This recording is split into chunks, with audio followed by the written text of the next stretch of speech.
Ever notice how the loudest, most ruthless folks seem to climb the ladder while you're stuck wondering if being a decent human is actually a handicap? Yeah, Nietzsche noticed that too. And he had some very strong opinions about it. Forget those self-help gurus preaching about positive thinking and playing nice. We're diving into the dark side of success, Nietzsche style. Prepare for some uncomfortable truths and a healthy dose of philosophical dynamite. Now, Nietzsche wasn't exactly a fan of the status quo. He saw through the polite fictions of society, the comforting lies we tell ourselves to avoid facing the raw, unfiltered reality of existence. And his core concept, the will to power, is key to understanding why he thought the worst people often seem to win. It's not about brute force though. It's a fundamental drive, a life-affirming energy that pushes us to overcome, to create, to become more. So why do the worst people seem to succeed? Nietzsche's answer is complex, but it boils down to this. They often have an uninhibited will to power. They're not constrained by conventional morality, by guilt, by empathy. They're driven by their desires, their ambitions, their need to assert themselves. This doesn't mean Nietzsche endorsed their behavior, mind you. He was more of an observer, a philosophical anthropologist documenting the human condition. He sought to understand the underlying forces that drive human action, even those actions that we might find morally reprehensible. He wanted to strip away the layers of societal conditioning and expose the raw, unfiltered motivations that lie beneath. Nietzsche famously critiqued what he called slave morality, the values of humility, compassion, and self-sacrifice. He argued that these values, while seemingly noble, often arise from resentment and a desire for revenge by the weak against the strong. The good person in this framework is often someone who lacks the will to power, who is afraid to assert themselves, and who hides behind a mask of moral superiority. Nietzsche saw this as a subtle form of control, a way for the weak to exert power over the strong by imposing a moral framework that favors their own limitations. He believed that true morality should be based on strength, creativity, and the affirmation of life, rather than on weakness and resentment.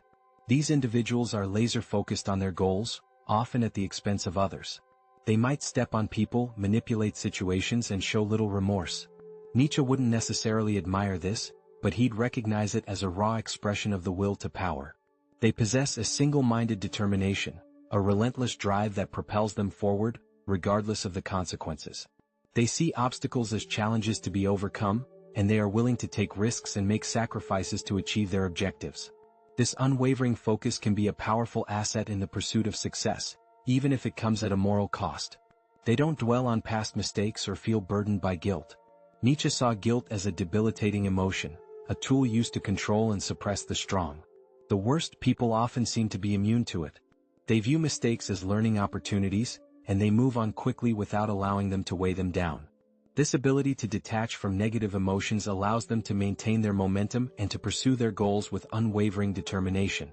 They are skilled at reading people, understanding their desires and weaknesses, and using this knowledge to their advantage. Nietzsche saw this as a form of power, a way to exert one's will on the world. They possess a keen understanding of human psychology, and they are adept at navigating social situations and influencing others. This manipulative skill can be a valuable tool in achieving success, particularly in competitive environments where the ability to persuade and control others can be a significant advantage. They often operate outside the bounds of traditional morality, seeing it as a constraint on their freedom and their ability to achieve their goals. Nietzsche called this beyond good and evil, a state of moral independence. They question conventional norms and values, and they are willing to challenge the status quo. This moral independence can free them from the constraints of societal expectations, allowing them to pursue their own path and to define their own values. However, it can also lead to behaviors that are considered unethical or immoral by others. They possess an almost arrogant self-confidence, a conviction that they are destined for greatness. Nietzsche saw this as a vital component of the will to power, the self-belief needed to overcome obstacles and achieve extraordinary things. They have a strong sense of self-worth and a belief in their own abilities. This self-confidence can be a powerful motivator, driving them to take risks, to persevere in the face of adversity, and to achieve goals that others might deem impossible. We live in a world that often rewards cunning and ambition, even while we pay lip service to virtue and kindness. Nietzsche, with his trademark irony, would probably find this hypocrisy darkly amusing. He observed that society often celebrates success regardless of the methods used to achieve it, creating a system where those who are willing to bend the rules or exploit others can gain an advantage.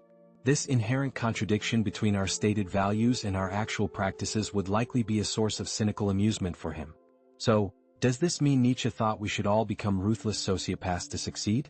Absolutely not. But his perspective offers a powerful and often uncomfortable truth about the dynamics of power and the nature of human ambition. He challenged us to confront the uncomfortable reality that success is not always correlated with virtue, and that the pursuit of power can often lead individuals to engage in behaviors that are morally questionable. He forces us to question our own values and to consider the complex interplay between ambition, morality, and achievement. Nietzsche wasn't exactly known for his warm and fuzzy feelings. His philosophy is often seen as harsh and individualistic. But even within his seemingly bleak worldview, there are hints of a deeper understanding of human connection. He wasn't advocating for a world of ruthless competition and social Darwinism. Instead, he sought to create a new vision of humanity, one that embraced strength, creativity, and self-affirmation, while transcending the limitations of traditional morality. Nietzsche's concept of beyond good and evil wasn't a license for cruelty. It was a call for self-mastery, for creating your own values, for living authentically, rather than blindly following the herd. He urged individuals to question the moral codes imposed upon them by society and to create their own ethical frameworks based on their own unique values and experiences. This emphasis on individual responsibility and self-determination is a central theme in his philosophy. The will to power, in its most refined form, is not about dominating others, but about overcoming yourself. It's about striving to become the best version of yourself, to transcend your limitations, to create something of lasting value. Nietzsche believed that the greatest challenge we face is not the struggle against external forces, but the internal struggle to overcome our own weaknesses and limitations. The true expression of the will to power lies in the pursuit of self-improvement and the creation of something meaningful that contributes to the world. Nietzsche valued authenticity above all else. He despised hypocrisy and self-deception. Even if someone's path to success involved questionable methods, Nietzsche might respect their honesty about their motives. He believed that it was better to be true to oneself, even if that meant embracing aspects of one's nature that are considered undesirable by society, than to live a lie and conform to the expectations of others. This emphasis on honesty and self-awareness is a crucial aspect of his philosophy. While Nietzsche wasn't a sentimentalist, he recognized the importance of human connection. He valued deep friendships, passionate creativity, and the shared experience of overcoming challenges. Love, for Nietzsche, wasn't about weakness or self-sacrifice, but about a powerful affirmation of life. He saw genuine connection as a rare and precious thing, a meeting of two strong and independent individuals who inspire and challenge each other to grow. He believed that true love should be a source of strength and empowerment, rather than a form of dependence or self-denial. Nietzsche wasn't a fan of self-pity or dwelling on past wrongs. He would likely encourage us to forgive ourselves and others, not out of weakness, but out of a desire to move forward, to create a better future. He saw resentment and bitterness as destructive emotions that hinder our ability to live fully and to create something meaningful. Forgiveness, in his view, is not about condoning wrongdoing, but about releasing the emotional baggage that prevents us from moving on and embracing the future. Self-compassion, for Nietzsche, might be about embracing our flaws and imperfections as part of the human condition, rather than wallowing in self-loathing. He recognized that we are all flawed beings, capable of both great good and great evil. Instead of dwelling on our shortcomings, he would encourage us to accept ourselves as we are, with all our imperfections, and to strive to become better versions of ourselves. This acceptance of our own humanity is a crucial step towards self-overcoming. Nietzsche's concept of the Übermensch, often misunderstood as a call for a master race, is actually a vision of self-transcendence. It's about becoming a free-spirited individual who creates their own values, embraces the chaos of existence, and affirms life in all its beauty and brutality. The Übermensch is not a superior being, but a symbol of human potential, a vision of what we can become if we dare to break free from the constraints of conventional morality and embrace the full spectrum of our being. Nietzsche's philosophy isn't a simple recipe for success. It's a complex and challenging framework for understanding the human condition. It forces us to confront uncomfortable truths about power, ambition, and morality. But it also offers a powerful vision of self-mastery, authenticity, and the potential for human greatness. He challenges us to question our assumptions, to embrace the chaos of existence, and to create our own meaning in a world without inherent purpose. So what's the takeaway? Should you become a ruthless sociopath? Absolutely not. But perhaps you can learn something from the intensity of their drive, their unwavering self-belief, their willingness to challenge conventional norms. Harness your own will to power, not to dominate others, but to overcome your own limitations, to create something meaningful, to become more. He encourages us to find our own unique expression of the will to power, to pursue our own passions and goals with unwavering determination, and to create a life that is both meaningful and fulfilling. As Nietzsche himself said, "That which does not kill us makes us stronger." Embrace the challenges, confront the uncomfortable truths, and strive to become the Übermensch of your own life. He invites us to embrace the difficulties and hardships that we encounter, to learn from our failures, and to emerge from these experiences stronger and more resilient. The journey towards self-overcoming is not always easy, but it is ultimately the path towards true strength and fulfillment.